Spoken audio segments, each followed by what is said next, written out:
না, বাজেটের প্রেক্ষিতটা আপনারা জানেন যে আমাদের সম্পদ সীমিত, কিন্তু চাহিদা অনেক। এটা হলো আসলে অর্থনীতির মেইন ডেফিনেশন, তার বলার অপেক্ষা রাখে না। কিন্তু এখানে আরো বেশি এবার দেশের সম্পদ কম, বাইরে থেকে সম্পদ আনা, বৈশ্বিক পরিস্থিতি চ্যালেঞ্জ মুখ ছিল। আর সবচেয়ে বেশি চ্যালেঞ্জ ছিল আমাদের অর্থনৈতিক অবস্থাগুলো, ব্যাংকের অবস্থা, পুঁজি বাজারের অবস্থা, এবং অন্যান্য ক্ষেত্রে আইন শৃঙ্খলার অবস্থা ছিল, রাজনীতির ব্যাপারে ছিল, সব করে একটা বিশৃঙ্খলা ছিল। আর সবচেয়ে বড় চ্যালেঞ্জ ছিল প্রতিষ্ঠানগুলো কিন্তু অনেকগুলো নষ্ট হয়ে গেছে বা নষ্ট করে দেওয়া হয়েছে। এর ভেতরেই কিন্তু আমাদেরকে কাজ করতে হবে, সেটা সবচেয়ে বড় চ্যালেঞ্জ। আমাদের মানব সম্পদ আছে, লোকজন আছে, কিন্তু তারাও প্রাতিষ্ঠানিক কাঠামো না থাকলে তো কাজ করতে পারে না।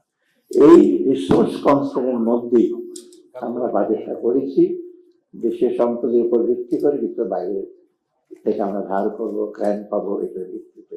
বাস্তবতা একটু দেখতে হবে আপনাদেরকে।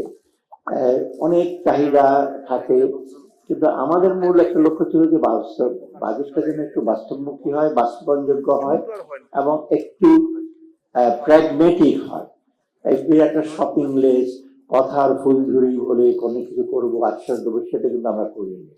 অনেক কথা বলতে হলে কিছুটা আছে, হয়তো কিছু অলঙ্করণ আছে, কিন্তু বেশিরভাগ কিন্তু আমরা যত বাস্তব এটি সেটা করতে চেষ্টা করবো। তো চ্যালেঞ্জগুলো সম্বন্ধে আপনারা জানেনই, চ্যালেঞ্জগুলো ছিল মূল্যস্ফীতি, জ্বালানির চ্যালেঞ্জ, ব্যাংকিং সেক্টর, আমাদের রাজস্ব খাতের চ্যালেঞ্জ ছিল। এগুলোর মধ্যেই কিন্তু আমাদের এই বাজেটটা করতে হয়েছে। একটা সবচেয়ে বড় বিষয় হলো বাজেটটা কিন্তু এই প্রথমবারের মতো বাজেট আমাদের ইনক্রিমেন্টাল বাজেট হয়, বাজেট বাড়ে, সেটাই নিয়ম ছিল। কিন্তু এবার কিন্তু বাজেটের আকার কম, রিভাইজ বাজেটের একটু বেশি, কিন্তু অরিজিনাল বাজেটের কম, এবং এটা আমাদের একটা দিক। আর সবচেয়ে বেশি আমরা এতদিন খালি প্রবৃদ্ধি প্রবৃদ্ধি প্রবৃদ্ধি অনেক রকম ন্যারেটিভ শুনেছে, গ্রোথ হচ্ছে অনেক বেশি, কিন্তু গ্রোথের সুফলটা কে পেয়েছে? ম্যানেজমেন্ট না। আপনি একজনের ট্যাক্স বসাবেন, আরেকজনের ছাড় দেবেন, তা ম্যাক্রো ইকোনমিক সামষ্টিক নীতিটা এত সহজ না। আর একটা জিনিস হলো পপুলার ডিমান্ড, একেবারে সবাই বলে এইভাবে করো, ওটা পলিসি, এটা ডিফিকাল্ট। কারণ পপুলার ডিমান্ডটা, জনগণের ডিমান্ডটা ডেফিনেটলি আমরা শ্রদ্ধা করবো, কিন্তু সেগুলো প্র্যাকটিক্যাল পলিসি নেওয়াটা ডিফিকাল্ট হয়। সেই প্রেক্ষিতেই আমরা যেটা রাজস্ব আদায় লিমিটেড, রাজস্ব যে চট্টর বাড়াবো সেটা সম্ভব না। আমরা চেষ্টা করছি রাজস্বটা করতে, এফবিআই কে আমরা রিঅর্গানাইজ করছি, ট্যাক্স সিস্টেমকে মডার্নাইজ করছি, এগুলো এর মধ্যে থেকেই কিন্তু আমরা এগুলো আদায় করছি। আর বাইরে থেকে যে ঋণ আনবো, গ্র্যান্ট আনবো, সেটা কিন্তু আমাদের মোটামুটি আমরা নেগোশিয়েট করে নিয়ে আসছি। তবে একটা জিনিস শুধু বাইরে বিদেশিদের উপর নির্ভরতা যে আমরা বাড়াবো সেটাও না, আমরা ডেট সাস্টেনেবিলিটি নিয়ে চিন্তা ভাবনা করছি, যতটুকু কমানো যায় সেই দিকে আমাদের যথেষ্ট খেয়াল আছে। তো সার্বিকভাবে আমি মনে করি ভালো মন্দ আছে, তবে আমি মনে করি যে আমরা এটা একটা জনবান্ধব,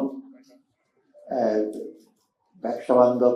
তো অনেকে পুরোপুরি ব্যবসা বান্ধব হয়ে যাবে, সব ব্যবসা একেবারে, এটা অনেকটা ইসের মতো না, প্যারাট্রপটেমার, make don't let anybody WhatsApp making everybody well off, মানে এটা হয় না। একজন তোকে ক্ষতি না করে সবাইকে ভালো করো, এইটা হলো একটা ইকোনমিক্সে পড়ে। তো দু একজনের ঠিক হবে।